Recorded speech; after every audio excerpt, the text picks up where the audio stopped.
What's up, locals? It's Mike and Kenzie coming to you live from the 775. Today we have a very special guest with us, a Truckee local, a savvy businessman, and our friend, Mr. Bradley Farmer.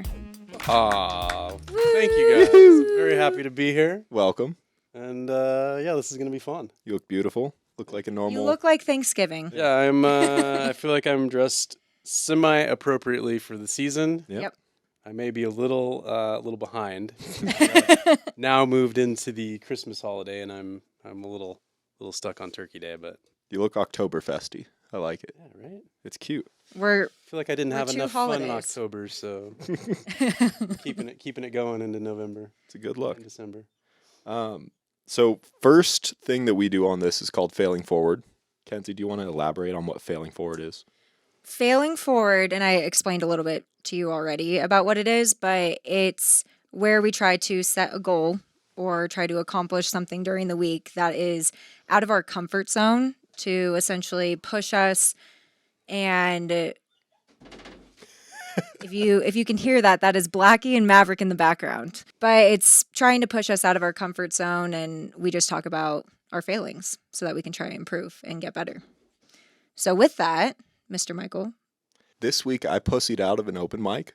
So I was supposed to go do stand-up comedy for the first time. That was one of the goals that I set for myself. And instead I spent the week trying to sharpen up 2 bits so that I feel confident going on stage next week. So that is my my failing forward. And I feel pretty good about it. Kind of stoked about that I have 2 jokes that I think are funny. But yeah, I totally pussied out. I didn't get enough sleep and used that as an excuse. I was like, He was supposed to do it on his birthday, and Where he were you didn't do supposed it. to do this? So there's a bunch of open mics around here. One's called Comics and Coffee. It's like a comic book shop. And then they have a couple other like shithole bars that host open mic comedy. So see. I'll let you know the next time I'm doing it. So what is it's just like you show up and put your name on the list, Yeah. and eventually you get called up and you You go do try to some make time. people laugh. Yeah. It's you right. sign up 30 minutes before and then you do your material. I don't know how much stage time you get. If it's anything more than 3 minutes, I'm kind of fucked. So is it just comedy, or is there other stuff? This one's just comedy. They have like open mic music and whatnot, but I'm looking for open comedy. All right. And are there actual comics that come out to these things, or is it just Yeah, there's the people novices? the people who put it on. I would say they're all novices when it comes to like I've never heard of any of these people, Right. but they're Reno local comics that are 2-3 years in that are hosting and just trying to get it on the map. We went to one show a few weeks ago.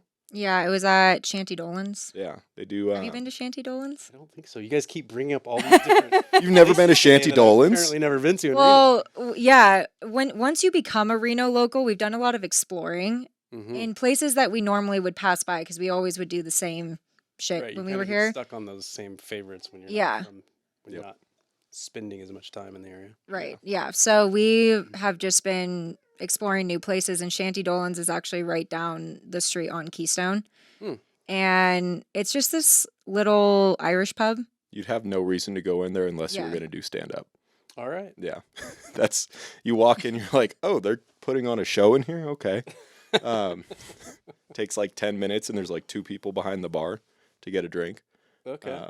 But you know what? It was cool. It was a good spot. So you've developed a couple of bits. What was your process in developing those bits? A lot of writing of things that I think are funny and then testing them out on her and bombing horrifically.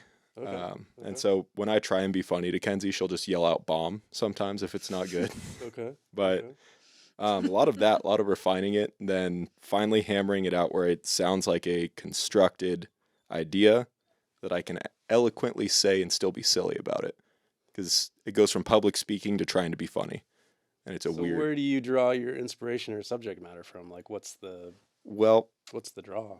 It's a great question because I'm 27. I don't have a whole lot of life experience to pull from and go like, you got enough. look at how much Yeah, I was wisdom about I to have. say- You do some funny things. Come on, Occasionally. come on.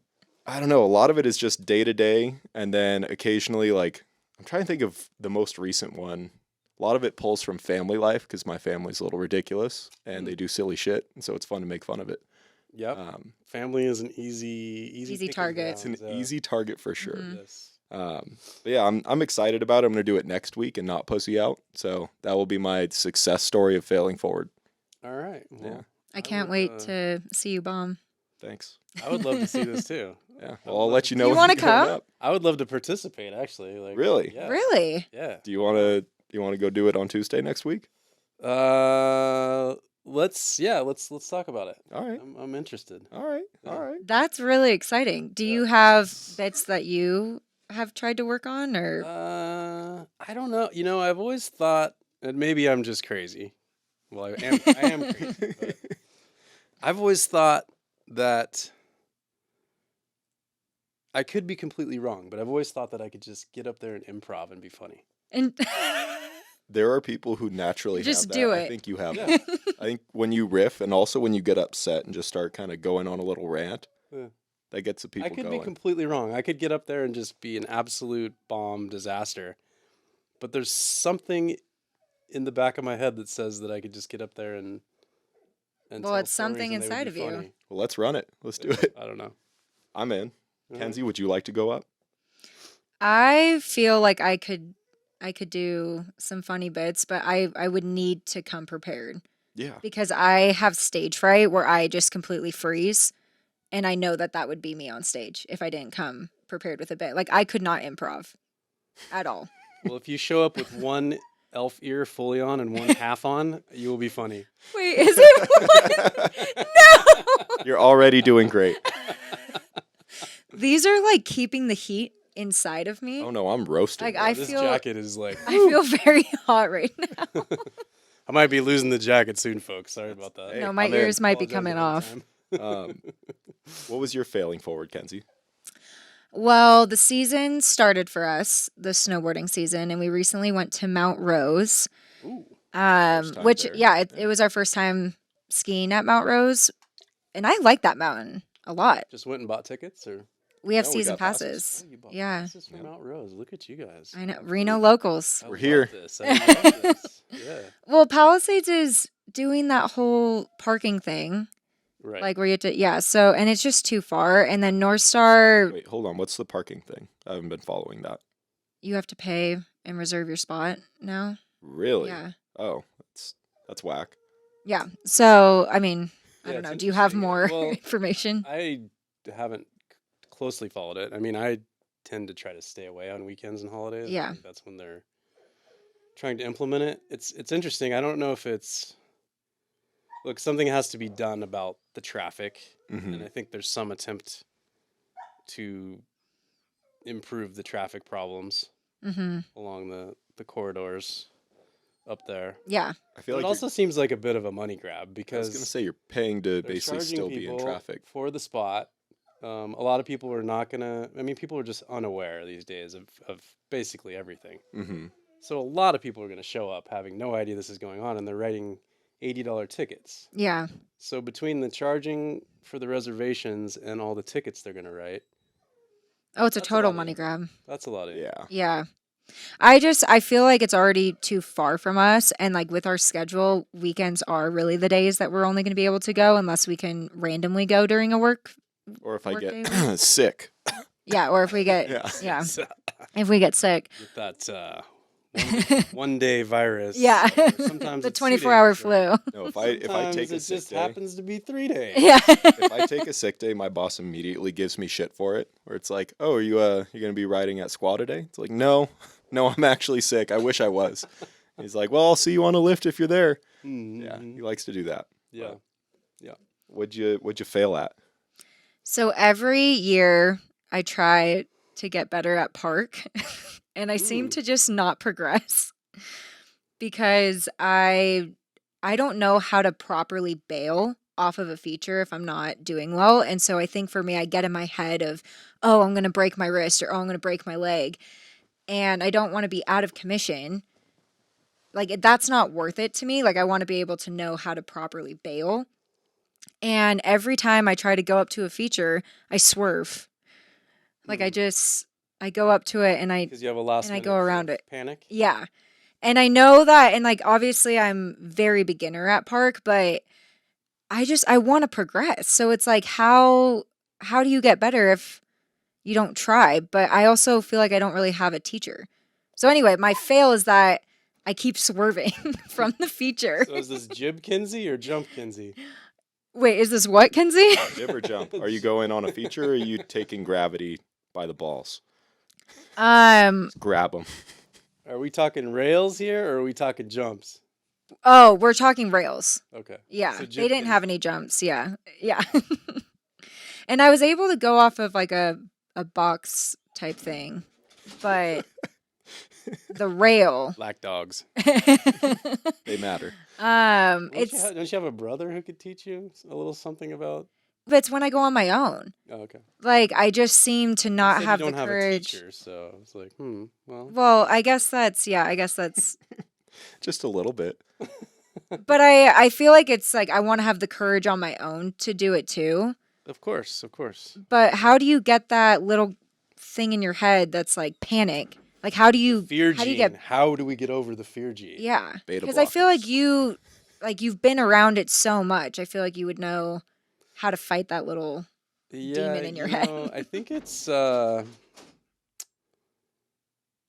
would say for professional athletes, in my experience, it's something that they start out with at such a young age that they just don't have that fear gene. Yeah. And then sometimes athletes actually have a problem if they get injured. They have like a major injury or something. Right. Because it kind of like that fear gene kind of kicks in. Yeah. And they have to like overcome that. Mm-hmm. In addition to healing, they have to overcome that like fear of getting hurt again. Yeah. So I think, Mm. you know, as we get older in life, I think it's a little bit harder because you haven't built that in from a really young age. So you have to kind of just convince yourself and keep getting better and keep building that confidence and kind of just Keep failing. slowly working into it. Yeah. And kind of fail your way until you nail it, till you get the feeling. And then once you get the feeling of it, Mm-hmm. then you're like, oh, that wasn't that hard. And sometimes in snowboarding in particular, it's just committing, Yeah. you know, committing to that act of whatever it is, whether you're jumping or jibbing or whatever. And then once you land it and you get the feeling of like, okay, Mm-hmm. that's what it's supposed to feel like, then you're like, oh, that's not so bad. Yeah, and I've definitely had that feeling before. I think it's just the fear. I don't know. It takes over inside of me, and then I just go off that like little jump that's right The next lift. to it, Yep. like and I'm like, ooh, I'm still hitting something. Go for a tiny grab. Yeah, tiny jump, tiny grab. But yeah, so that's my fail. So that's something I definitely want to work on this season is knowing also like just how to bail so that I have more confidence going into it. Because I'm okay failing. I just don't want to break anything. Right. You know, like even in CrossFit, because I was thinking about like in CrossFit, I know how to bail out of a lift. So I feel more comfortable going up in weight on certain things. But I realize I'm like, well, with snowboarding, I have no idea. Like I'm Just more I'm reps. just flying. You just need more reps. That's what it sounds like. Yeah. And speed. More And speed. speed. Yeah. Coming in a I little too definitely slow, I it's easy come to in bail. very slow. And it's Uh, because I'm so hesitant. But Yeah. Well, Bradley, do you have anything that you tried or failed at this week? Let me think about that. I mean, definitely. I feel like I fail at things every week, really? day. It's how you get better. Yeah. I mean, we're all just kind of learning our way through life, right? So Mhm. Yeah. constantly things that I think this week. So one thing that I've really been focused on for the last several months of my life is not sweating the small stuff. Like really trying to not let a lot of little negative things happen throughout every day. It's Mm-hmm. just part of life. It's part of running a business. It's part Mhm. of just it happens to all of us. I definitely have a temper. So I can have. You do. Oh yeah, I have a temper. You're so even keel. Like I feel like you're a master chiller. I am until I'm not. That seems to be a commonality. Once I hit a certain point, it's like, yeah, it's not Really? always good. Do you have an alter ego when you snap? I do. Scotty Snaps. Actually. Yeah. Oh. Scotty Snaps. Scotty Snap. Scotty Snaps Denver is the full name, but yeah. So I've really been focused on when bad things happen, like taking a breath, taking a step back, kind of letting it simmer and not reacting quickly. You know, Mhm. like taking that minute to like not overreact, not letting the temper flare. And this week that was a little bit of a struggle for me. I had a few different situations where it was like, like I was kind of immediately getting frustrated, and it kind of took me a couple extra like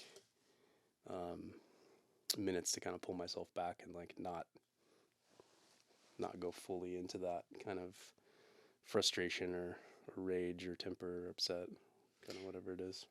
So when you're in that, like, what do you do in that moment to calm yourself down?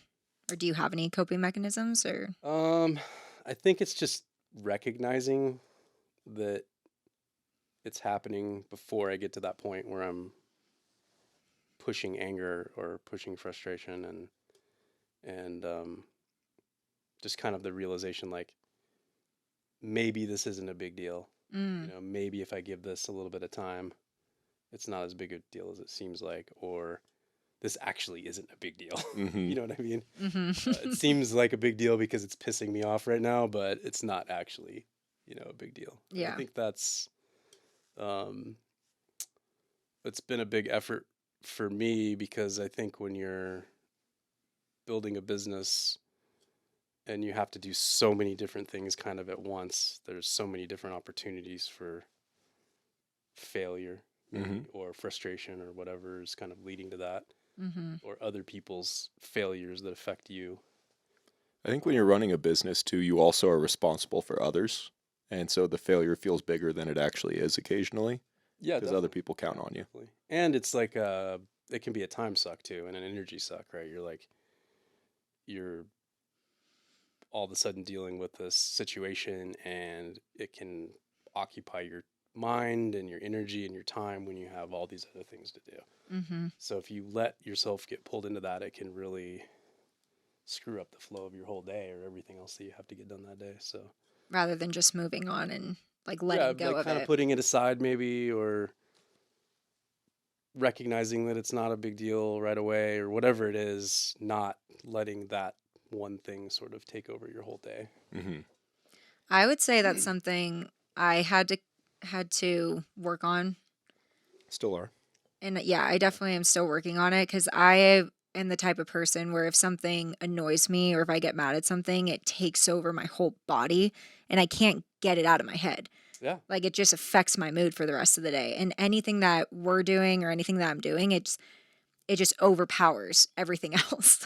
Yeah, absolutely. Like I can't focus on anything else. And what a shame, right? Because at least in my experience, a majority of the time, it turns out that it wasn't that big a deal. Yeah. You know what I mean? And then you just wasted all this time and energy on something that, quite frankly, wasn't worth it. Yeah. So it's the art of just letting it go. Yeah, just the whole don't sweat the small stuff, I think, plays into that. And trying to find that calm center, Yeah, the Japanese, I've been listening to this audiobook called Comfort Crisis by Michael Easter, and he goes into this concept of misogi. It's a Japanese concept where basically Japanese, I don't know what group of people practice it, but it's cold water ritual cleansing. And cold water ritual cleansing. So picture doing a cold plunge, and it's that, 3 minutes of just pure, right? And trying to let that tension out, and then you deal with the suck, and you get out and you feel great because you did something that was uncomfortable. And the idea behind it is pushing your limits and forcing you to confront fears and doubts and weaknesses. And so the guy that I'm listening to on this audiobook, he basically sets out with these grandiose, like, potential to fail missions, and he does it once or twice a year, and success is not guaranteed. That's part of like the rule of misogi, is that you can't guarantee success and you can't die. Those are the two rules, and it will push you out of your comfort zone. So he'll embark on that, and he said that like the quality of life has gone up significantly because he's so comfortable most of the time that the little stuff, that's when you start to sweat it. Like banging on the door. But yeah, I've been like hyper fixating it on it this week just because it's so interesting to me. And yeah, it's kind of cool. Pushes growth. Growth is important. Well, we can wrap up this segment. Okay. So cheers. Yeah. Thanks for sharing your failing forward. Bink, bink. Cheers.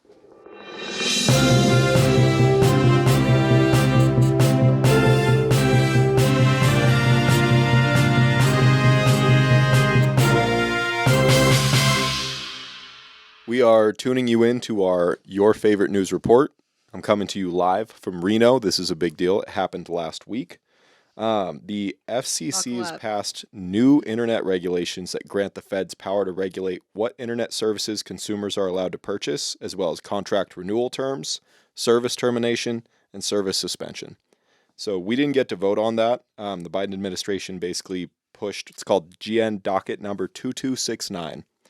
And under the report and order and further notice of proposed rulemaking, they got to completely go around the legislative rules and empower the FCC to basically fine people indefinitely if they're found mispracticing and misusing the internet, which is... Seems rather vague. It's very vague, and it's guised under the idea of like preventing discrimination on the internet.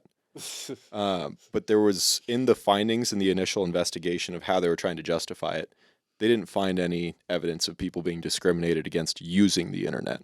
There was nobody who was like gatekeeping, like, oh, Brad, you're not allowed to use it. Like, it was pretty stupid. Is this an executive order type thing? Kind of. It was a previous order. Let me take a look at where it comes from, because it comes from an original...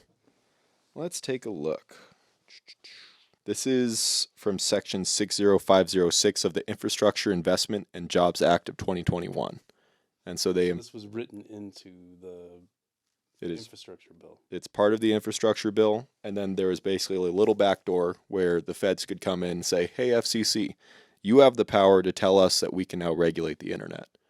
And what I see that turning into and it getting really creepy is like, let's say you say something that's deemed hateful or discriminatory online against a specific group, they could turn your internet service off. Just outright. No more internet for you. Whether it's your phone, your home Wi-Fi, whatever it is. That's concerning. It's gatekeeping the internet through the eyes of the federal government. I don't think they should have that power.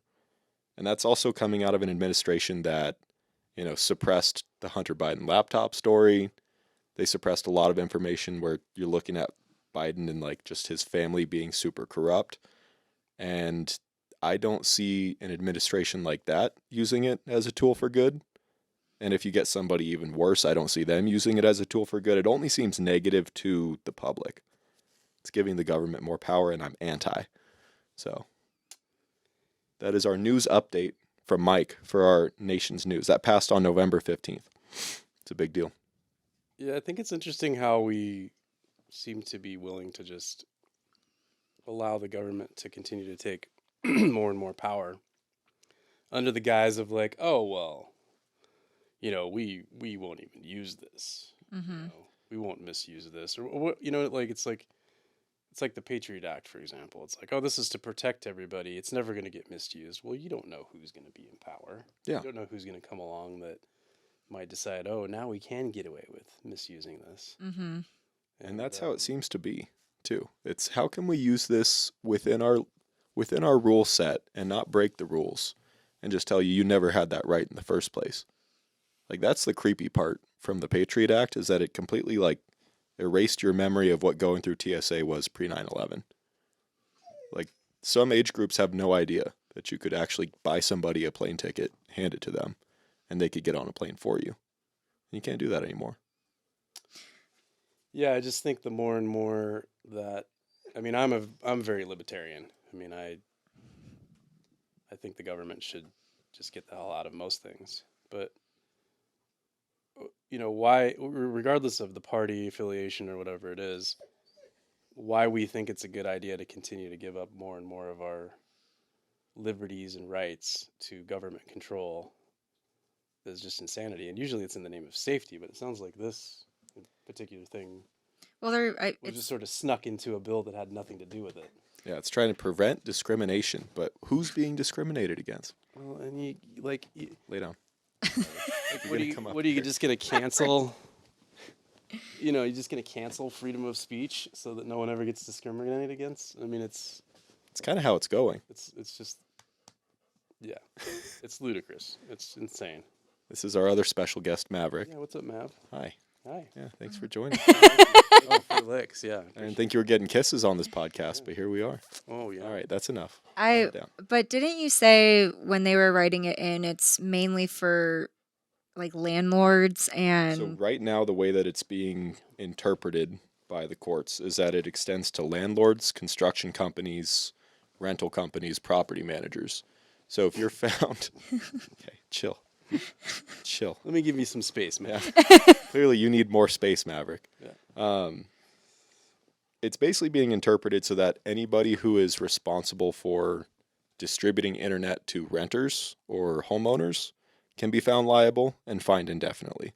So if you own a property, you're a property manager, you're renting to somebody, and for some reason the Wi-Fi goes out and you don't happen to, immediately rectify it, or maybe your tenant's being kind of an asshole and maybe you're playing slow ball and you are discriminating, they can fine you $50,000 per instance for one of two things. One is a punishing action. The other is omission, so not acting. And the problem with how vague that is that there's no right way to comply. Mm. If it takes too long for you to get internet to somebody, you can be fined $50,000 indefinitely. They just keep doing that. It's like, oh, it's been a month. We're gonna hit it with you again. So it's really creepy, and it's kind of a bizarre thing to think of. Like, how is this enforceable too? Not just how is it enforceable, but where does it stop? I feel like it extends. It's going to go into consumers. Like it's already regulated their what way you of- can buy yeah. online. Well, yeah, I mean, Their once way you of start regulating. precedent, even if it's a limited precedent, then the next thing you know is it's like opened up to everything. Yeah. Mhm. So it's Okay, like you said, we don't like something that you said on your podcast, Mhm. for example. Yeah. And all of a sudden, we're just going to go ahead and shut your internet off that would suck, Or fine you, or fine you. or both. That would really suck. or to jail. Go to jail. Straight to jail. It seems super dystopian, and it kind of reminds me of a surveillance state. I feel like what's going on in Canada, how they're they're punishing free speech. Oh, what is going on in Canada? There's a lot of shit going on in Canada. They took away guns. You can't say anything online that doesn't agree with their main agenda. And And they just it's- did something in particular with podcasts where it's regulated by their version of the FCC now. Yep. Yeah, their Canadian version of the FCC. They have some weird, finicky rule where Which it's is like, insane because if you think about it, the FCC was created to protect public broadcasting, mhm. not private. I would call it private broadcasting, right? Yeah, yeah, No it's one's- pirate radio basically. This isn't just available to anyone. Like you have to seek this out and want it to get Yeah. this. It's not just being broadcast Yeah. across airwaves that anybody can pick up with an antenna.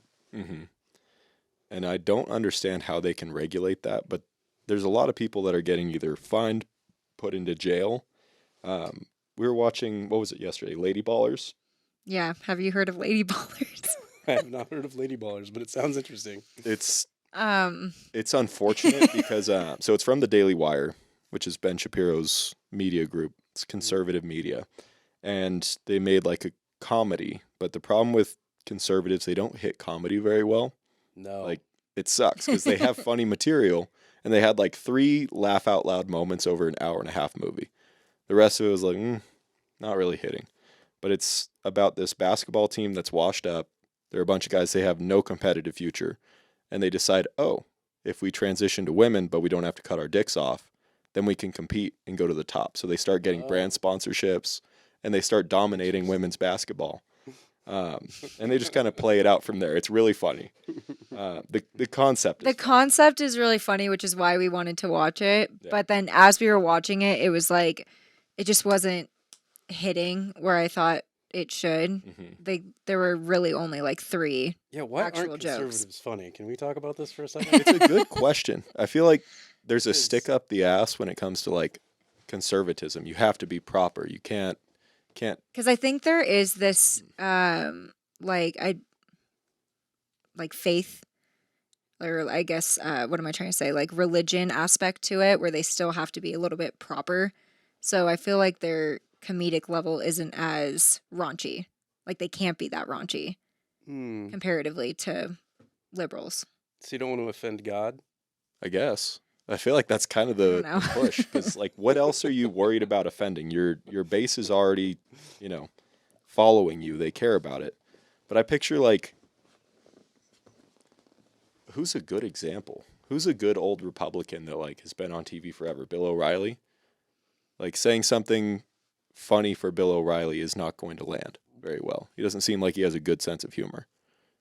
There's just a lot of conservative pundits. I would agree with that. I don't know a whole lot about Bill O'Reilly, but doesn't seem like a good hang. Doesn't seem like a funny guy. Doesn't seem like a big sense of humor there. Yeah. No, and I don't understand that. Do you have any idea why conservative media just isn't that funny? I mean, I can't say that I've really noticed that in my just daily life, but it's absolutely true on when it comes to comedy in general. I mean, I think one of the difficulties I have with some comedy today, especially comedy on trying to hold my hand. Yeah. Comedy on TV or it's all very liberal to the point where it's very agenda riddled. You know, it's like it's funny, but at the same time, there's just this whole underlying agenda with it. Like it's so obvious. Which makes it really not funny. Not funny. Yeah. Yeah, it's like it's well written, it's good jokes, it's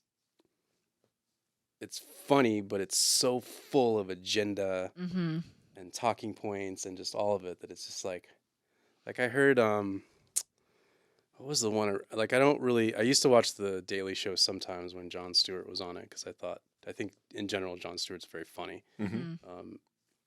But I think it was just on social media I saw one and they were making fun of JFK, John F. Kennedy Jr., who's running for president. And RFK? RFK, sorry. I got you. Yeah, that's what I meant. RFK. One of those Kennedy boys. Anyway, they were making fun of him, but at the same time, it was like all of the talking points that both parties are using to try to destroy him because they're both, I think they're both afraid of him. Or at least the establishment parties are afraid of him. And so it was supposed to be funny and it was supposed to be comedy, but it was like the exact talking points that both parties are using to attack him. So it's like, all right, we're going to pretend like this is comedy and funny, but really we're just continuing to press this agenda against. It's propaganda. It's just pushing an idea. It's like, it's unfortunate because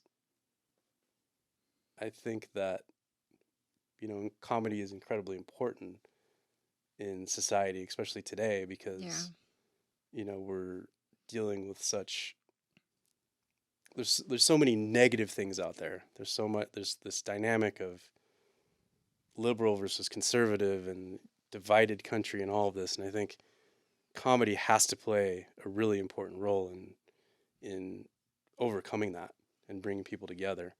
So when the comedy becomes part of that, I think it's incredibly unfortunate. It is, and I think that good comedy misdirects you. When you have something that's so narrative written, you know where it's going. And so laughter for me, what I really enjoy when I'm laughing at something, it's involuntary because I've been duped, right? You've got me going right, and then suddenly you hit me with a left. Right. And when you have an idea of what the narrative and the argument is, you kind of see where it's going, and like maybe they have a good punch at the end, but it's like, you didn't surprise me there. It's an element of surprise for involuntary laughter. Yeah. Otherwise, it's just kind of stroking that little chuckle bone where it's like, next. It's like late night TV. I don't really watch any of those shows. I feel like that's anymore. For pilled out America. But it used to be. It's just become it's just garbage now. Yeah. But it used to be like I recently saw an interview with Johnny Carson. I don't know if you guys remember who Johnny Carson is. Know who Johnny Carson is, but he was like the original kind of king of late night, and he was 100% against anything political. Really? He didn't do it. None. And I saw a really interesting interview with him where he was talking about it, and he was like, that's not what I'm here for. Yeah. I'm not here to tell people how to think or to set agendas or, I mean, I'm paraphrasing here. These weren't exact words, but he would not play in the political arena at all. Well, he's showcasing talent. That was kind of his show. That was his thing, was comedy and performances and music and everything. And it was about entertaining people and providing, you know, just good comedy in it. And it wasn't one side or the other. Yeah. The So I more don't know you if I ever answered the question of why conservatives aren't funny, but well, there is a line with comedy where if you isolate half of your audience, that's not good, no, right? how could that possibly be good? Like you immediately start out with, I think Democrats are retarded. And it's like, okay, all right, you lost half the room. Now what? Unless you have a really good point to back that up, like it's not going anywhere. Like, I think it has to be something so good where it's okay to make fun of yourself. Like, you can fall under that category and be like, oh man, like they got me. Like, that is me. Yeah. But it can't be so harsh where you're offended and your feelings are actually hurt. It has to be, I feel like, very clever and well written. Yeah, I mean, we've got to be able to make fun of ourselves, right? Yeah. Well, self-deprecation is magic because it gives other people this sense of superiority and you can build an audience up. And then you can say something that they're a part of now, like you're talking about, and you go, oh, you got me. I'm part of that too, damn it. It takes that away. Yeah, I don't know. Maybe that conservative nature just leads to people taking themselves too seriously and doesn't lend itself well to humor. Mm-hmm. But I think there is probably a religious aspect to it. I think there's probably just a serious nature of the subjects that I think even serious subjects we need to be able to make fun of. You know what I mean? Like it can't just. Yeah, I don't know. I just think the comedy. Everything's on the table. Everything should It be should be on the on table. and we have to be able to make fun of each other and ourselves and everything because there's just so much that's so ridiculous. Well, I'm glad you think so because you're actually on Roasting Brad. Oh, shit. This is the show. You've been I'm trapped. Just kidding. We should have a roast of each other. That would be fun. That would be fun. There was something else comedy related, but it's slipping my mind, so it's not that important. If it comes back to me, I'll let you know. All right. Shall we transition into turning you on? Yes.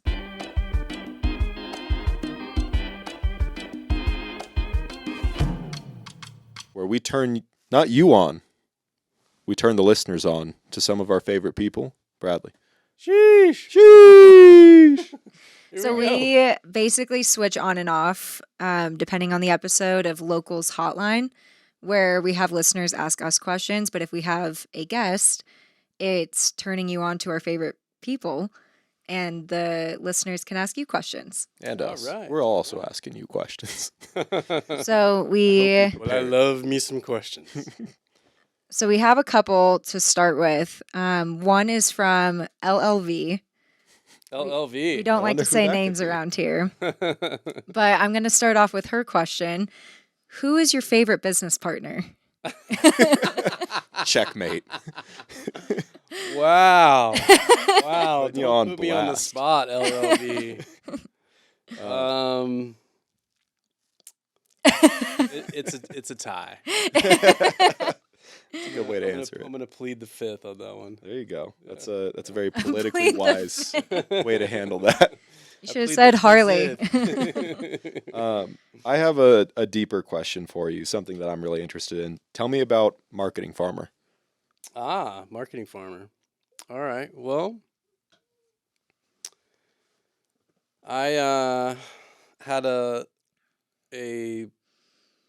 career of working with ski resorts, working in media. I worked in as an editor for a group of snowboard magazines for a while. I also worked with some brands, and I always wanted to start my own business and not just work directly for, one company or another. And in 2008, the group of snowboard magazines that I was working with, this was right when the financial crisis hit, 2008, and the media, the kind of print media world started to kind of fall apart at the same time. So this amazing career that I had established in media and working in snowboard media basically came to a screeching halt, Mm. where the parent company was called Future Publishing just started closing down magazines and closing down media outlets because they were just sucking wind and tanking. And unfortunately, we got put on the chopping block. So I found myself in the middle of the financial crisis with no job and kind of had to make a decision of what I was going to do. I started interviewing for a lot of different jobs, some of which I had multiple interviews. And what kind of kept happening was the jobs would get eliminated Mm. before they filled them. That seems to be happening right now. Yeah, the economy was really. I mean, I don't know if you guys, where you guys were at in your lives at that point, but it was really in a free fall and looked pretty dire at the time. So It was pretty bad for yeah, my family at that time, yeah. So I would say. getting a job at that time was, not very realistic. So I decided, there's no time like the present to start my own business and Mm-hmm. go for it. So I decided rather than going to work for somebody, I was gonna take on kind of that consulting business role. And my first client actually was Bear Mountain and Snow Summit, who I had worked with. Actually, my first job out of college was working with Bear Mountain and Snow Summit. So I was able to get them on as a client. And then the owner of Arbor I'd been talking to him for probably a couple of years, and we become really good friends. And he really wanted Arbor was kind of known as an old man's brand at the time, honestly. Really? Yeah, it was very, um, beautiful snowboards and great products, but just zero youth market penetration. Hmm. Like That's none. crazy. Yeah. So Wow. he really wanted to take the brand into the youth market. He felt like it was important, especially at the time in 2008, for the survival of the brand. Hmm. He wasn't just going to make it the way he had been doing things for years. So yeah, he ended up bringing me on to take Arbor into the youth market, which I spent 5 years working with them as a client, and we were, I would say, very successful. Completely turned the brand around and made it one of the hottest youth market brands in snowboarding at the time. How'd you do that? Like Yeah, when it how comes does to one connecting with the youth? like Yeah. like That's 5 a years big also it's a big seems ask. it also seems like Uh, a short amount of time to do that. Like I feel like 5 years is or is that? I don't know. What is 5 years long? Is 5 years normal? Like I think 5 years is a relatively reasonable amount of time to pull off something significant. okay. Um, Like building a business. like building a business, yeah. But I was petrified, to be honest. It was the hardest challenge I ever took on. I had Mm. I had no idea if it was going to work or not, Hmm. but I like challenges, so I went for it. And I mean, people were just like, "What are you doing? You're like, there's no way. Like, are you Really? kidding me? Like, you're not like Arbor. Like, what?" They were giving you shit about it? Oh yeah. Oh yeah. People thought I was an idiot. I mean, I got all kinds of shit for it. And it was hard, man. Like Wow. people didn't like young snowboarders, athletes, professionals, whatever in the industry, they didn't want to be associated with Arbor. Like it was like a pariah. Really? Wow. I didn't know It's that because so I'm on the crazy outs. to So know Yeah. that. Oh yeah, it was not cool. Um, Was it an adult like it was more adult brand very much so. and so that's Yeah. why the Kind okay. of like an old man's brand kind of. Yeah. Like it Okay. was not cool. There was nothing cool about it, especially in Southern California, which is ironic because they're based in Southern California. that's rough. Interesting. Yeah, yeah. So So, what was the market penetration aspect for you to get I want to know the A to strategy. B? Yeah. well, for me, the reason why I accepted the job is because they were developing products that I felt like could work. They weren't just saying, "Okay, take this product that we've been producing for years and make it cool." Hmm. They were willing to they were already in the process of developing some new products and new technologies that I thought could work in the youth market. Okay. So that was the one kind of piece that I was like, all right, as long as I have product and I have them willing to continue to work on developing the product, then we can do this. And from there, it was really about, you weren't like, there's no way I was going to go out and buy it.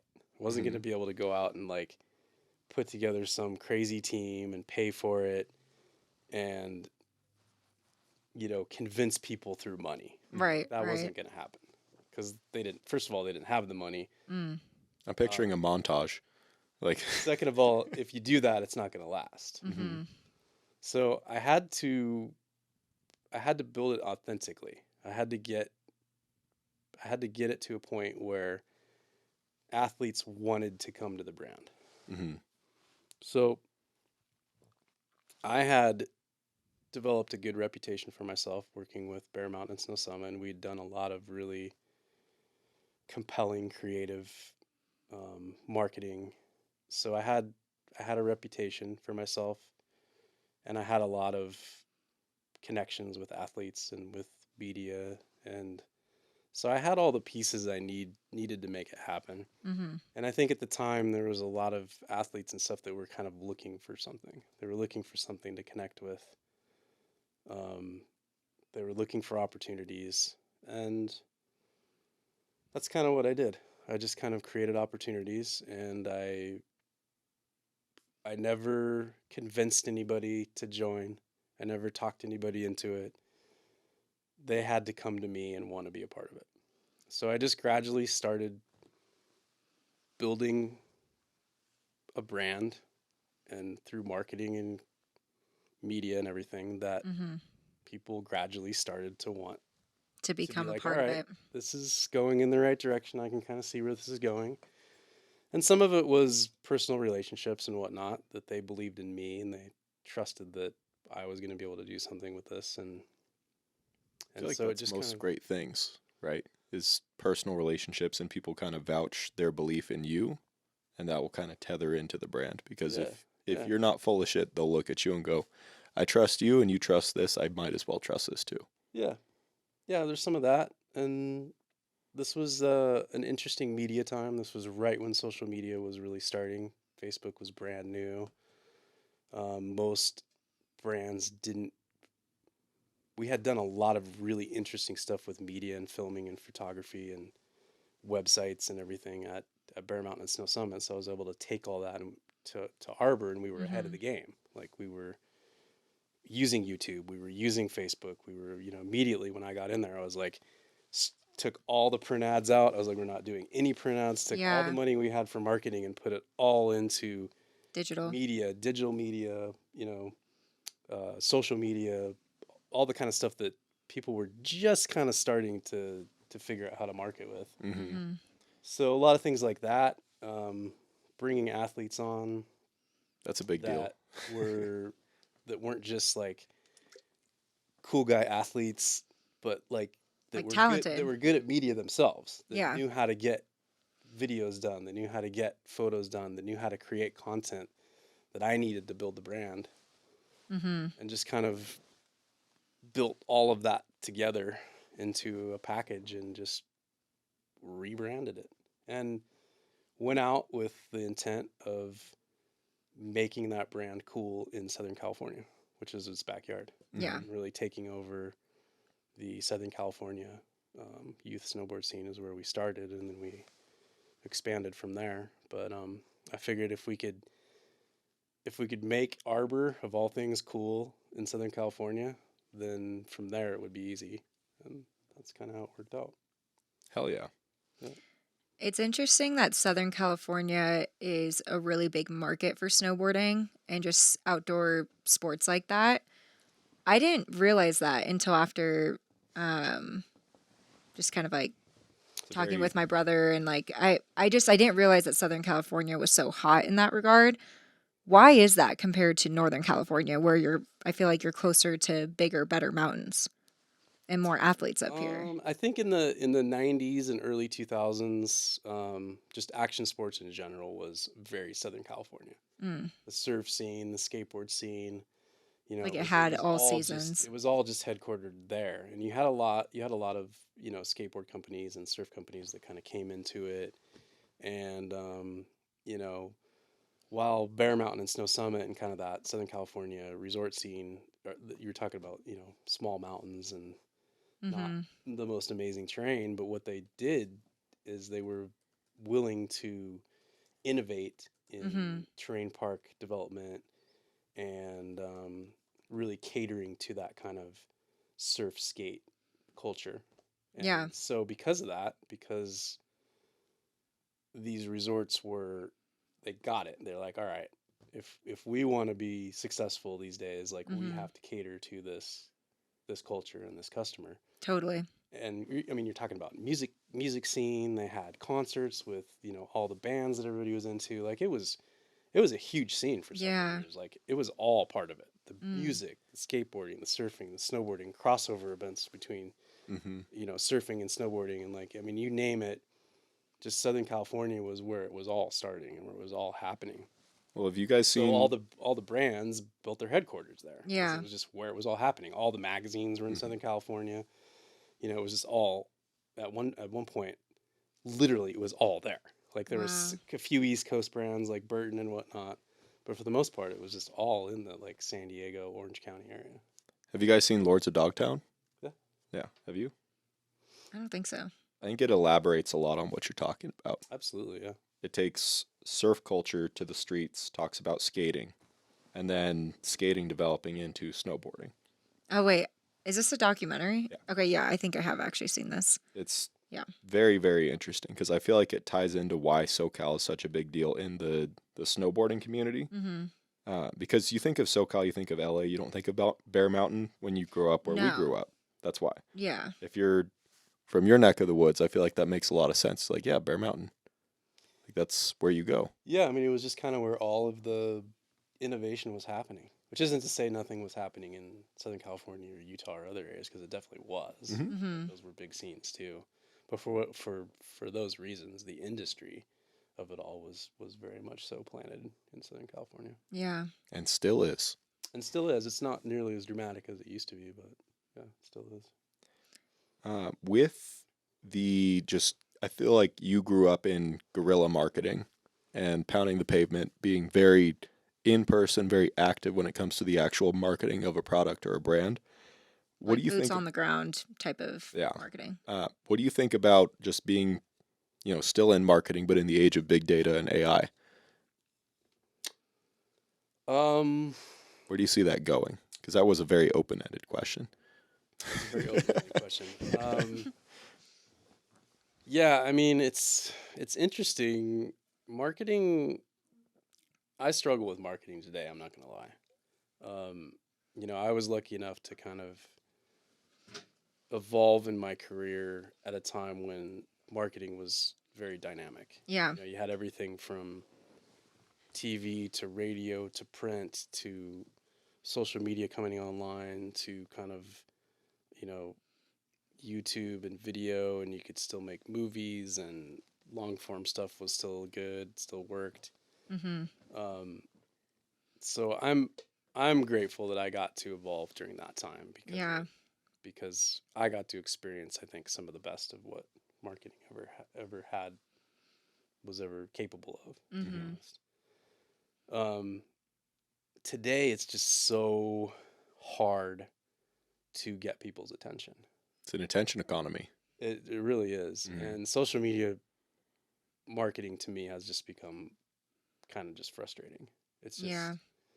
it's like who can come up with the most ridiculous thing that gets someone's attention rather than like actually creating cool, conceptual, complete marketing programs. It's Mm-hmm. like you're literally just like, oh, that's really funny, and it'll grab people's attention, and we'll sell some stuff. Oh, Mm-hmm. that's really funny, or that grabs this person's attention, or this is so dumb, or this is so crazy, or whatever.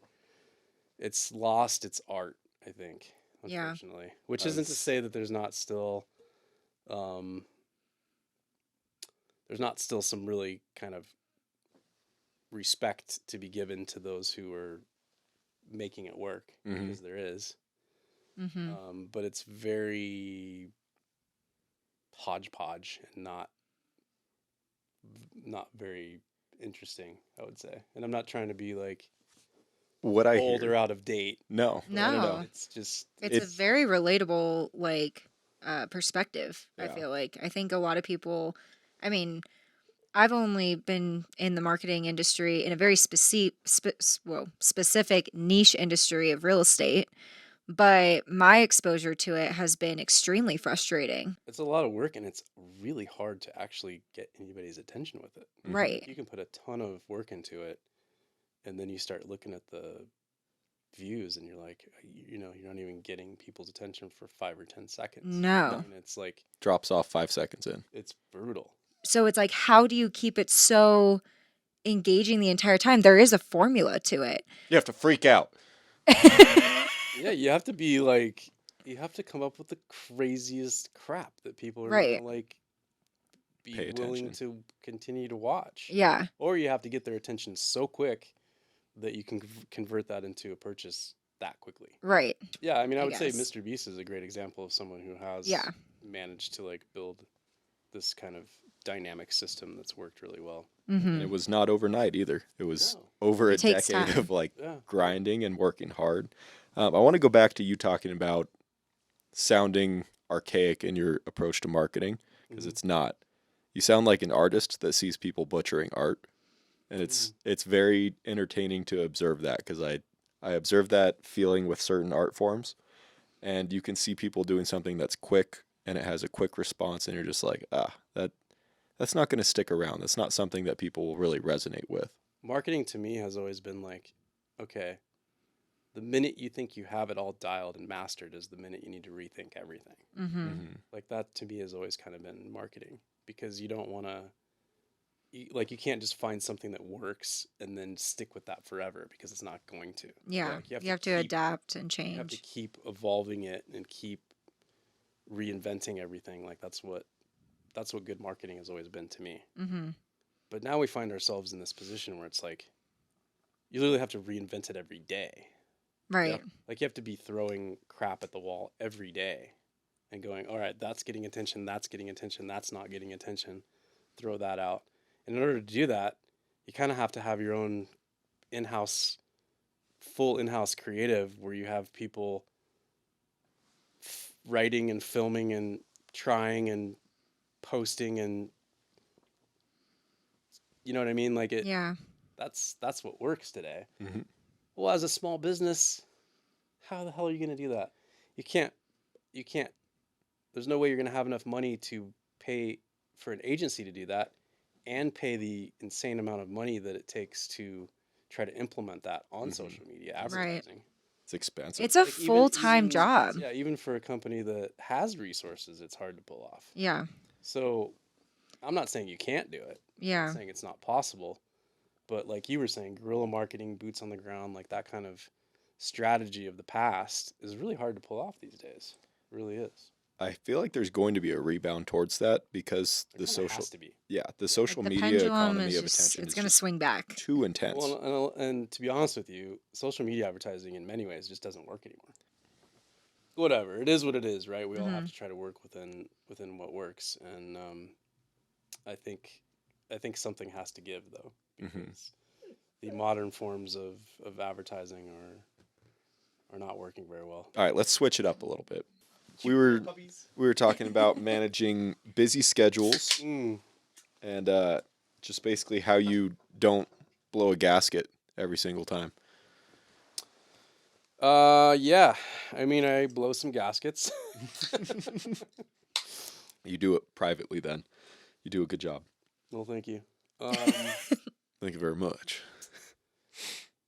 Yeah, I think with respect to the coffee business in particularly, um, you know, Nick Visconti, my business partner, Laura's my business partner as well, but Nick and I are more active together on a daily basis. Mm-hmm. We just have such an incredible relationship and partnership. Like I don't, you could go multiple lifetimes, I think, without ever having a business partnership that's as solid as ours. Mm. And I think that we are constantly talking back and forth every day and supporting each other and you know, going off, you know, when we need to. Mm-hmm. And and I think that has been a huge part of why we've been able to do what we've done in the last 5 years, because if we would have been at odds through this, it would have been a A nightmare. nightmare, yeah. But because we're so supportive of each other and we're so willing to listen to each other and so willing to um, commiserate together, and you know, just all the things that you, I guess, hope for in a business relationship, it's just, I don't see how it could possibly be any better, honestly. Yeah, you have Mm. mutual respect for one another. Mutual respect, and you know, we can, you know, Nick can have a bad day, and you know, I'm usually not having a bad day, and I can kind of prop him up and help him through it. And I can have a bad day, and he's usually not having a bad day, and he can help prop me up, and we really help each other get through just about everything we have to get through. Mm-hmm. And we don't, I mean, we've 5 years. We've never been in a fight. That's great. I mean, 7 really, years, like, we've been in quite a few fights. you know, and usually, like, if one Not of really, us, though. you know, if one of us says something shitty or something to the other, usually it's not really directed at the other, Yeah. and we're always quick to apologize, like, hey, I didn't mean that. That was not at That you. was not It's what's directed going at on you. behind you. And we don't take things personally, and really, I think that's been a huge reason why we've been able to Work so well together. work so well together and kind of manage all the different things that we have to manage. And create a And we're, successful business. yeah, we both have great work ethics, and we're willing to just Mm-hmm. kind of do whatever it takes to make it Mhm. happen. You know, A lot of late nights, a lot of early mornings. a lot of yeah, a lot of that. Kenzie, you had a question that I stepped on earlier. No, it's okay. I'll ask those questions later because I am curious and I don't even know if I know the story. But how did you two come together with the coffee business? Yeah, you know, it ironically happened on a chairlift, probably the moment anyway. I mean, Nick and I were really good friends um, from our work together at Arbor, Mm-hmm. and we maintained our friendship beyond that. So we were always in communication and everything. His time that he spent in Portland and Seattle, kind of going after this new coffee um, path that he had for himself, we were always Mm-hmm. in touch, and I was always, you know, we were always kind of discussing everything that was going on. And I think that we had a relationship in that we knew that someday we would work together again. After That's Arbor, awesome. we just kind of knew it. Mm-hmm. And my feelings about Nick was that he's just one of these kind of people that is so driven that no matter what he does, he's going to be successful with it, Mm-hmm. Mm-hmm. because he's just driven and committed and willing to do what it takes. He's gonna get it done. Yeah. Yeah. And so I always admired that about Nick, and I feel like I have some of those same attributes that he's admired about me, and so I think that it was sort of destined that at some point we were going to work together again. Mm. So to specifically answer the question, when Nick decided to move back to Truckee, he originally wanted to open a coffee shop in Truckee, and that was kind of his mission. And he just really struggled for quite a while to find a location. Mm-hmm. People just weren't willing to give him a chance. He had never been a business owner before. Truckee's just difficult in Yeah. general for things like that. But so we talked, and I don't remember exactly what the conversation was, but at some point we were having a conversation, and it was like, screw the coffee shops, you know, just start with wholesale, Yeah. you know? And ultimately that's what he decided to do, was to get a warehouse and start wholesale first, and then And then get in. get to the retail side later. And Yeah, I'm pretty sure we were on a chairlift and talking about it, and I was kind of in a. I had agreed. I think I had agreed to come on as an investor of some type originally, and then I was kind of at a point in my life where I was looking for something new. I was still very invested in marketing farmer and Mm-hmm. my clients, but at the same time, I'd always wanted to build a brand. I never built my own brand, built Yeah. other people's brands. Right. Um, so anyway, he asked me if I wanted to come on as an active partner, and I was just like, yeah, let's do it. Let's see what we can do with this. Let's go build a brand together. That's awesome. Yeah. Yeah, you guys seem to work really well together and have a strong relationship. And I think that in most businesses, you need that. I feel like in a lot of, I don't know, my experience is corporate America, and I see CEOs, CMOs, CFOs like change out all the time, like almost on a yearly basis. I feel like I'm like, who's in leadership anymore? But you guys have been able to, the three of you have been able to really stay strong and build a really successful business. So it's something that I really admire because I think about like if I wanted to build my own business, like how would I do it? And the way that you guys have done it, it's definitely an inspiration to follow. So Well, thank you. yeah. Yeah, I think we've all just done what we're good at, and um, we joke a lot of times that Drink Coffee Do Stuff is a marketing company masquerading as a coffee company, and I think that's one Mm, of the reasons why it's worked is because we're not just out there trying to sell the best coffee Hmm. right. because everybody makes great coffee. Not everybody, but a lot of There's companies a lot of people that make shitty coffee. yeah, there's a lot of people that make shitty coffee, but there's a lot of brands out there making great coffee. Mm-hmm. And if everybody's just out there selling based on the fact that they make the best coffee, well, we all get the coffee from the same place. Hmm. We all work with the same importers. It all comes from the same countries. Mm-hmm. Maybe we work with some different farmers and whatnot, and have different whatever. There's some subtleties to it, Yeah. but at the end of the day, it's it's about marketing. Mm-hmm. It's about building a brand that people identify with, and Mm-hmm. we decided to go after the outdoor active lifestyle market and to focus on, you know, creating a connection with people that like to go out and be active. Totally. And so they identify with the brand. We're in Tahoe where people recreate. People travel to Tahoe to recreate. Mm-hmm. And we were able to build a great brand, and then people go and have a cup of our coffee, and it's great coffee too. Mm-hmm. And I think that's what kind of seals the deal. It's like it's not just a brand and then shitty coffee. Right. It's a great brand that people connect with, and the coffee's good too. Yeah. You can enjoy it. Yeah, it's not. I don't think we've done anything like brilliant. We've just done it a little bit different than everybody else, You've done it well. and we've worked our asses off. I say it's been And true to Yeah. you guys. it's worked, yeah, and it's authentic. It's Mm-hmm. authentic to us. It's authentic to our employees. It's authentic to our customers, Mm-hmm. and it's we're not faking it. Mm-hmm. We're not just trying to make money.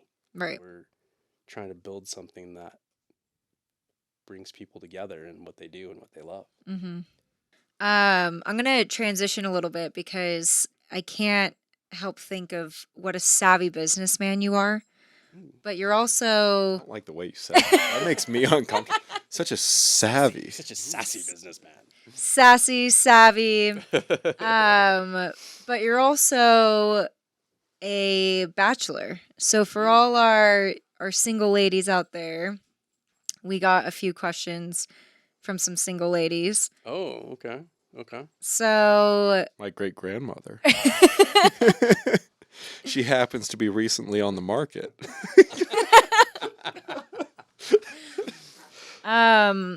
instead of maybe asking like why you're single, I think what everyone wants to know is what's your love language? How can someone really grab Mr. Farmer?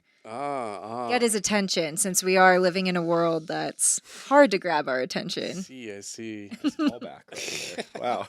Really brings us all full circle. Do you know the 5 love languages? Sorry to interrupt, but I just want to make sure. The 5 love. Love language. Do you know all the zodiac signs? So This is a the quiz. question is, what's your love language? Right. So I can read them to Ken's you. had to write it down 'cause we came up with Okay. 4 before this. So. So 1 is quality time. So being able to like spend quality time with someone, a good hang. Words of affirmation, Okay. gifts. So gift giving, gift receiving, acts of service, and blowjob. physical. Blowjobs. All right. Or, I like blowjobs. getting your oil changed. I don't know. Something like that. Either one. Or acts, or no, sorry, not the acts of service. Like, whew, that got me messed up. Or physical touch. Okay. Those are the 5. So thinking about yourself, the way that you like to receive love, give love. Do you have? And they're not always the same. The way you receive might not be the way you give. I see.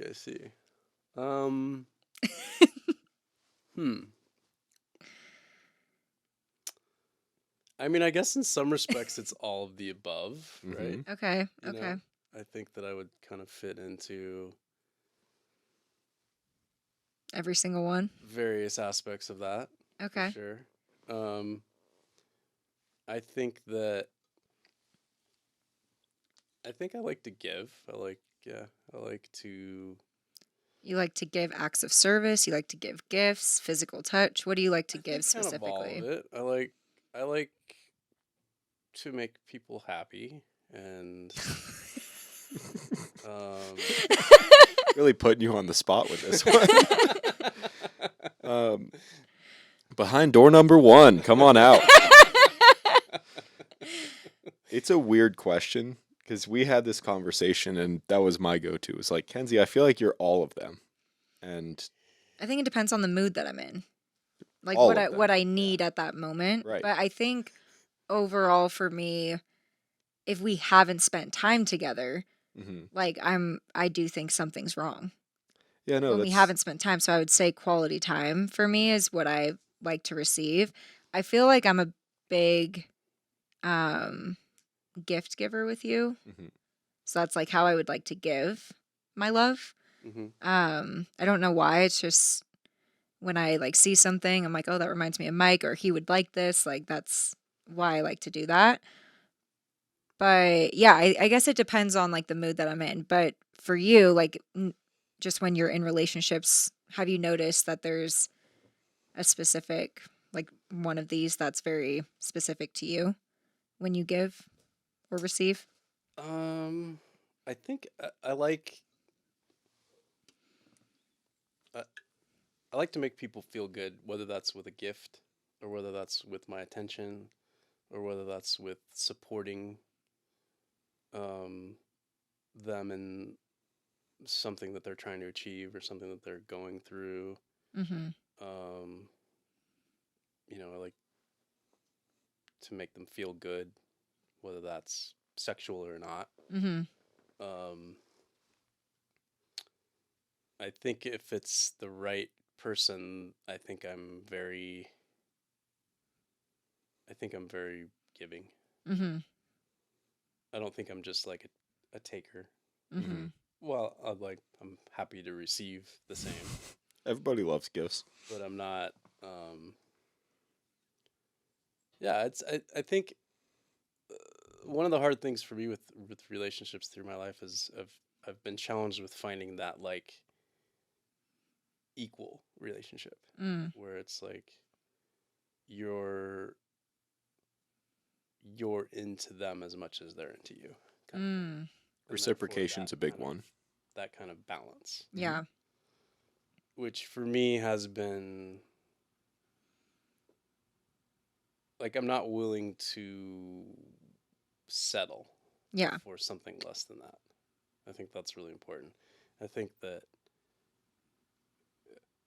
for the right relationship, I can be very committed and I can be very devoted and give a lot. but I see so many people get into relationships that are not that, where one person or the other is way more into it, and you can tell. And that leads to whatever breakups, divorce, Chaos. Just chaos. chaos. Not happiness. Yeah. And I think that so many people fall into that trap of like, okay, this is what you're supposed to do. This is how life is supposed to be. You know, you get pressure from family, you get pressure from friends, from religion, from whatever it is that, you know, you're not keeping up with what you're supposed to do. How you're supposed to live, I guess. Yeah. Does that make sense? Yeah. It does. So I think That hits close to home. yeah, I mean, I see a lot of people that find the right relationships and they're very successful in those, and then I see a lot of people that are just, quite frankly, miserable. And some of those people take that on to the next step of getting married and having kids, and you know what I mean, like It's like digging. and then that's not good for the kids, and like Yeah. the Right. whole sort of scenario. It strikes me when you see those types of relationships as one person was a bad negotiator at the very beginning. Like if you were to get into a business relationship, you have to negotiate certain things and make sure that you guys are both on the same page, agreeing to the same terms. And it seems like somebody along the lines did not read the terms and just went, yeah, I'm along for the ride. And then after, a couple of years, they go, man, this really fucking sucks, but I'm in too deep. And they let too much slide. That's where I see people being miserable or uncomfortable in a relationship, is that they didn't negotiate the terms of their business contract, if you were to call it that, in a equitable way. And so they're always on the short end of the stick, and that's where that misery comes from, because they're never really receiving the type of love that they need, or they're giving too much. It's just out of balance. Oh. Yeah, I mean, relationships are there's so much to it, right? They're so dynamic, and there's so much commitment, and there's so much investment, and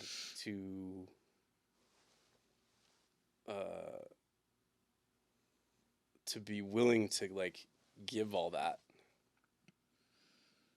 God damn, it has to be right? Like it can't just be almost right. Yeah. Well, No, it has to. Yeah. You can't half-ass it. No, I don't think so. And it's been, I mean, I don't know how personal we want to get here, but I have multiple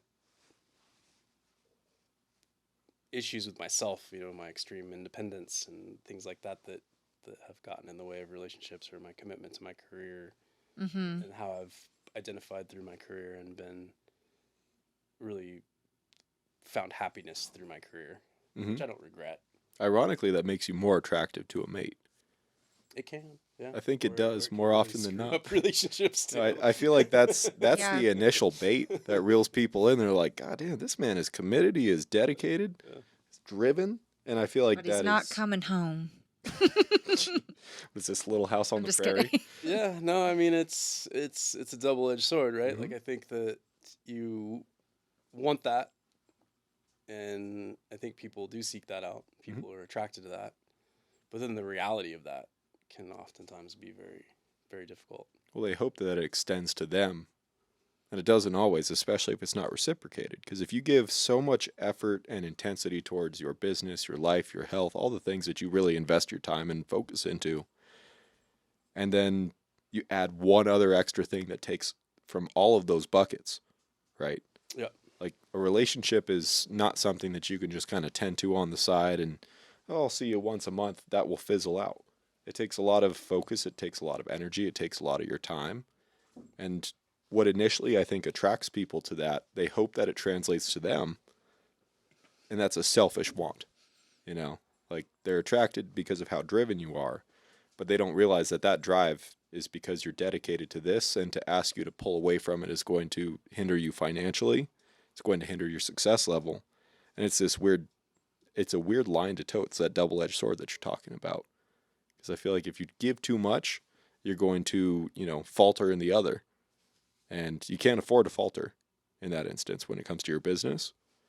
And then when with a serious relationship, you really can't afford to falter that either.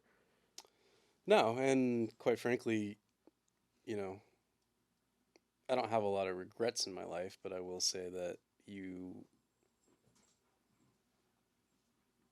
can easily um, miss out on relationship opportunities when you're too focused on your career, because you know, you might have a connection that's really strong, and then you sort of let that get away because you're focused Your career. on the career. Mm-hmm. So then with that, because I actually have a couple friends that I can think of now that are in that phase. They're our age of 27, 28, and they're really focused on their career.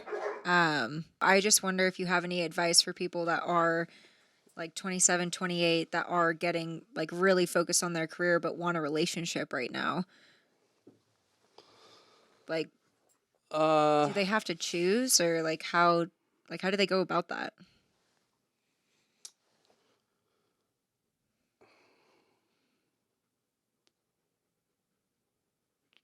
I feel like Elon Musk right now. Like, taking a pause. No, I don't think that you need to choose, but I think that it's tough. I think if you find the right, I don't know how many connections that you get in life that are right. Mm-hmm. Probably not very many. Probably less than 5%. You get a lot of connections in your life, probably, Yeah. depending on the person. Mm-hmm. But I don't know how many you get that are right. So I think if you find the right one, Mm-hmm. and what I mean by right is truly a balanced relationship where both people are into each other the same or very similar. Yeah. I think that if you find that, then I think that there's value in trying to make that work as you're developing your career. Mm-hmm. Yeah. You may, if you pass on that to focus on the career, then you may regret it someday, Mm-hmm. or you may not, because you may find another right one. Yeah. Mm-hmm. I would say you don't know. You can't predict that. Yeah, it's tough. It really is. It's not an easy thing to do, and quite frankly, when we're young and we're ambitious and we're hungry for that career, it's easy to say, "Oh, I got plenty of time. I'll figure it out." You know what I mean? Mm-hmm. But I think that if you find the right one, it's all gonna work out, right? Yeah. 'Cause it's the right one. Okay. This is my last question for you, Brad. All right. What's your favorite conspiracy? My favorite conspiracy. Okay, do you mean like in level of like that I might believe in, or in level of like just how outlandish it is? It fucking makes me. Take that question as you will. Which one comes to mind? Because there was something at that point you're deciding, right? Okay. So there's probably something that bubbled up that you're like, probably this. I think the one that I'm the most fascinated with is the Mandela effect? Yeah. Okay. and Know I what that think is? like, Yeah. do you want expansion on that, or you just want Yes, to know which please. I mean, I want expansion. yeah. one? So I'm blown away by it. I really am, because there's so many that are just like, are you kidding me? Like, that's not true. Was there one that tripped you up in particular that comes The to most mind? recent one is sorry, I said fucking. You can My bad. totally. You can can fucking swear. say- Fuck, fuck, fuck, fuck, fuck, fuck, fuck, fuck, fuck, fuck, fuck, fuck, fuck, fuck, fuck, fuck, fuck, fuck, fuck, fuck. I vividly remember there being a Shazam movie with Sinbad, As do I. and there wasn't. I think we're getting fucked with on that one because I know what you're talking about. That's in his IMDb credits. Like, I gotta pull this up right now. Yeah. So because that's it's the most bothersome. recent one, but there's so many where I'm just like, I mean, the mirror on the wall that was apparently magic mirror on the wall. Wait, I don't know that one. Magic y- mirror on the wall. So we all remember, at least most people remember, mirror on the wall from Snow White. Right. Well, apparently that wasn't what was said. It's magic mirror on the wall. No. Yeah, right. Mirror, So mirror on the wall, who's the fairest of them all? Yeah, Magic no, mirror. magic mirror on the wall. That's how it actually is. so on IMDb, they found There's Shazam's there's one genie for movie. me. It's the cereal. Um, He's casted in it. It's on IMDb. Shazam with 2 A's. Shazam is the genie. All right. Well, I saw an interview with him where he was swearing that he didn't do it. He's even credited as a writer on here. Okay. Well, regardless of that particular one, I mean, there's just there's so many of them. there's so many that it just seems, and I get it. Like human, our memories are flawed, Mm-hmm. and we do have group sort of memories, and there's the power of suggestion where people are like, oh yeah, that's the way I remember it. That's the way we remember it. Mm-hmm. Whatever it is, but that's the one that I just keep kind of getting pulled back into because I'm just like, yeah, man, I just remember things differently. Yeah. You know what I mean? And And you know it to be true, which is the issue. feel it in your bones that Yeah. it was that way. Yeah, You you're know like, what I mean? you're like, this like is Jiffy peanut butter, but it's actually Jif peanut butter. Yeah, I mean, there's a Curious George with no tail. Yeah. that's right. The Monopoly one's a good one too, where he the doesn't pinnacle, have the or pinnacle, the monocle. the monocle. Do you have one, Kenzie? And the original one, the Mandela one. Like, Yeah. who doesn't remember that They're Mandela like- died in jail? Me, You don't I- remember that that's the way it went down? because I think I just Of the didn't. rugby I was community. not. Oh, really? Okay. that's the only reason is that he was in jail, got elected president, came out of jail. South Africa wins the World Cup, and he goes out and gets to hoist the World Cup with them. That's why I remember it that way. But if South Africa didn't win that year, I would probably think that he died in jail. I did know he was president, so I guess it doesn't make sense that he was in jail after that. He got elected, I think, while in jail. Now we need to find out more about this. Okay. Now I feel like Fuck. now Uh-oh. I feel like we need facts. Where's our Jamie? You're our Jamie, I Kenzie. know. Yeah, there's just a number of them. I can't even remember them all right now because I'm in the moment, but that's the one that I keep getting pulled back into. That I'm like, are we On the every same so often timeline. splintering off? You know what I mean? I Like, think we are. yeah, I feel like that's what a hiccup in the timeline is just, yeah, he died in jail. That sucks. R.I.P. Nelson. yeah. And all of a sudden he's president of South Africa, and you go, oh, when did that happen? Who's the new guy? Yeah. Do you have a favorite conspiracy? Or conspiracy theory? Not off the top of my head, but the Mandela effect one. There was when I first learned about it. I think it was a documentary that we were watching, but they had brought up that there was a cereal box with, I think it was like the Raisin Bran cereal with the sun, and whether or not it was wearing sunglasses or not. And I remember it wearing sunglasses, and apparently it never had sunglasses. Where I'm like, but why would I think that? Like, if someone were to tell me what that cereal box looked like, I would have described it just as that. Like, where the heck did those sunglasses come from in my head? Makes sense. It's the sun. It gets bright around him. You should wear some sunglasses. So yeah, I do think that that's really interesting. I think the main conspiracy theory for me right now is Jeffrey Epstein.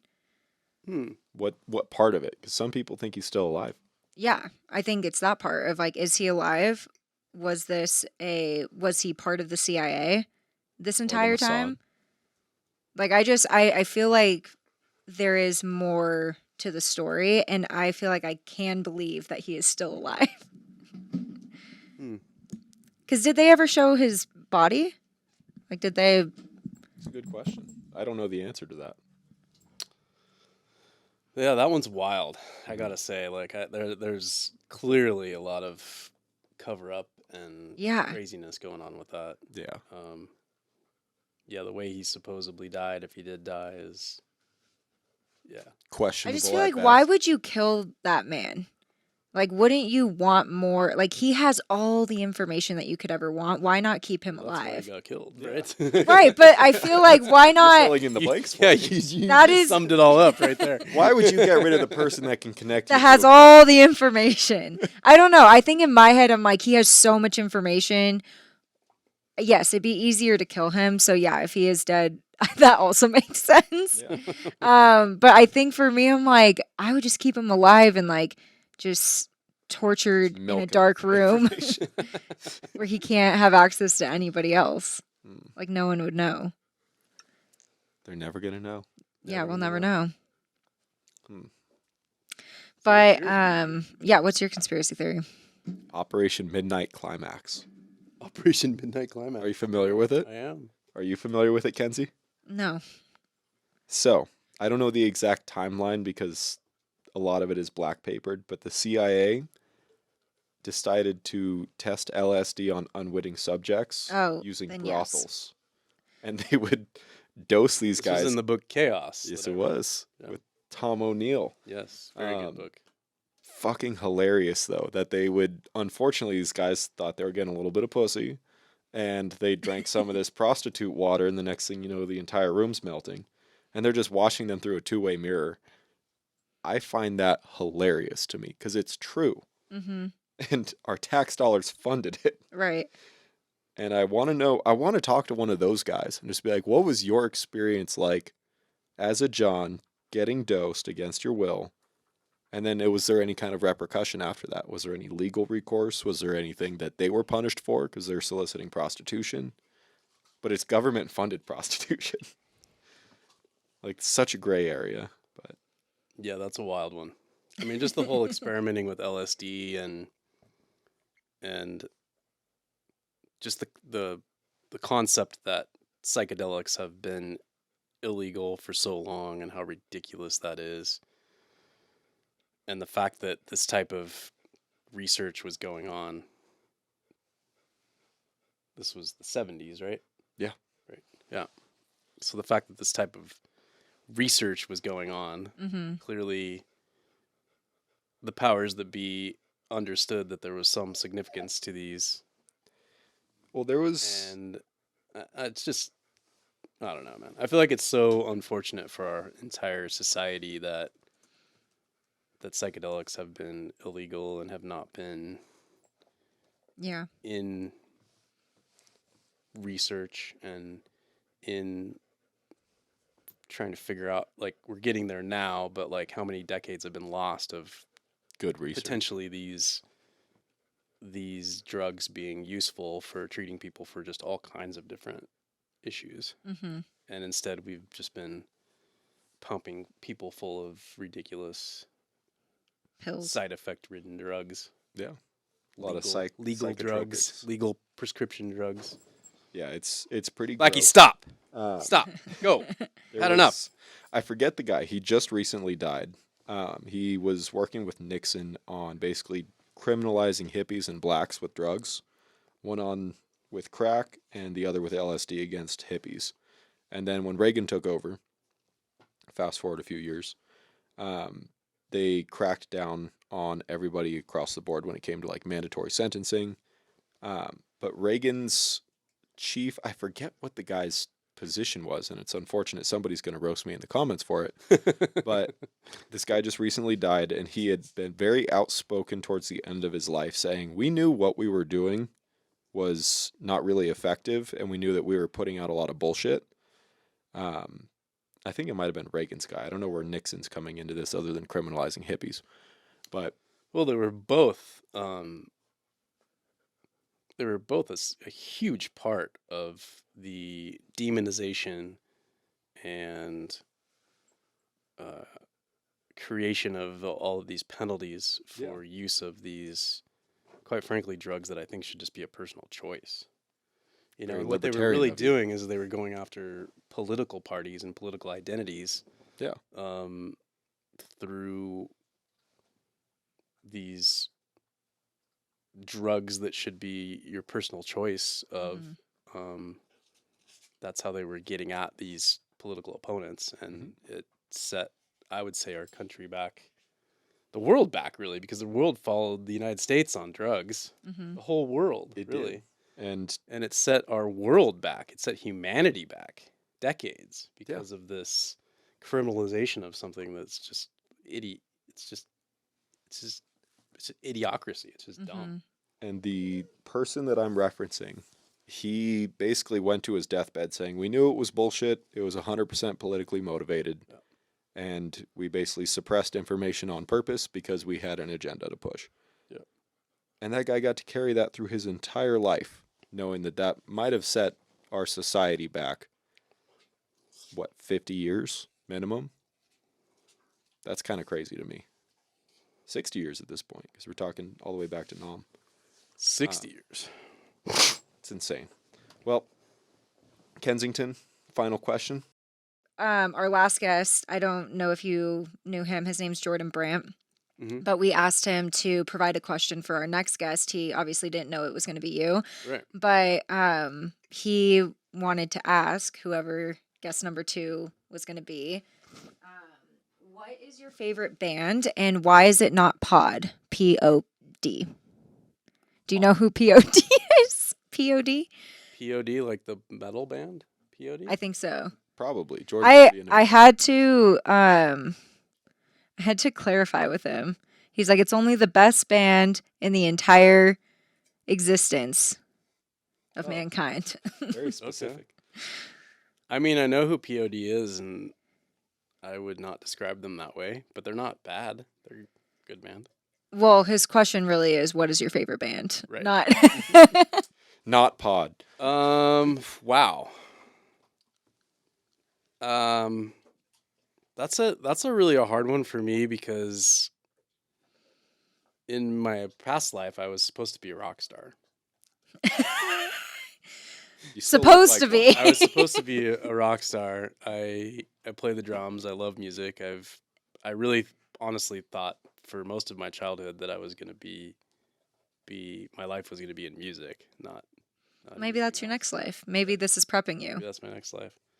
So I love music. I love a lot of different genres of music. I'm definitely have had a life invested in rock and metal and punk and kind of those realms, but I also love jazz and I love hip hop and I love even electronic music sometimes. I mean, like I really am just kind of a lover of music. So to pick one band amongst so many amazing musicians out there is tough. And I don't know if the band is what makes it. You know what I mean? Do you have a specific song or top 3 albums? I probably have more like just musicians that I appreciate than. Who's in your top 3? Probably drummers, mostly. One of my favorite all-time drummers is Stuart Copeland from The Police. He's just an amazing drummer. Just Like we're gonna have to jam to some Police after this just so I can hear it. You can close it out with The Police. Yeah. He's great. I mean, Bonham from Zeppelin, Mickey D, who was in several bands. I don't know. I like good musicians, and I think a lot of good musicians rotate through bands, like and play in different projects and stuff. So to name one specific band is tough for me. But just in general, I love music, and if I can go out and listen to live music, I almost don't even care what the genre is. Like, I'm having a good time, probably. As long as it's good. Yeah. As long as it's good music. Yeah. Say, put me up in front of a mic and have me sing. I might leave. Yeah. But Well, hopefully we'll find live music tonight. I'm sure that there's something going on tonight. I know a guy. Let me call a Yeah. guy. I know a guy. Let me call Hey, him. come on. Yeah. Hey. Well, that was a two-part question. So what is your question that you're going to give to guest number 3? Okay. What is my question for guest number 3?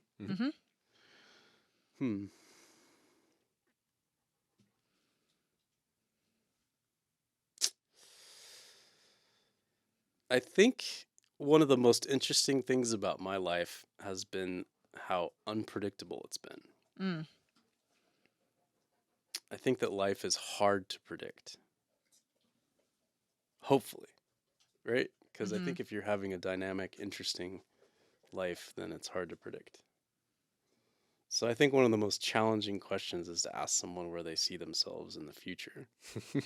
Mm. Because it's hard, right? It's hard to really say, like, okay, where are you going to be 10 years from now? So I think my question would be not where do you see yourself in 10 years, but what is your life sort of picture in 10 years? Like the scope, like The whole all of it, thing.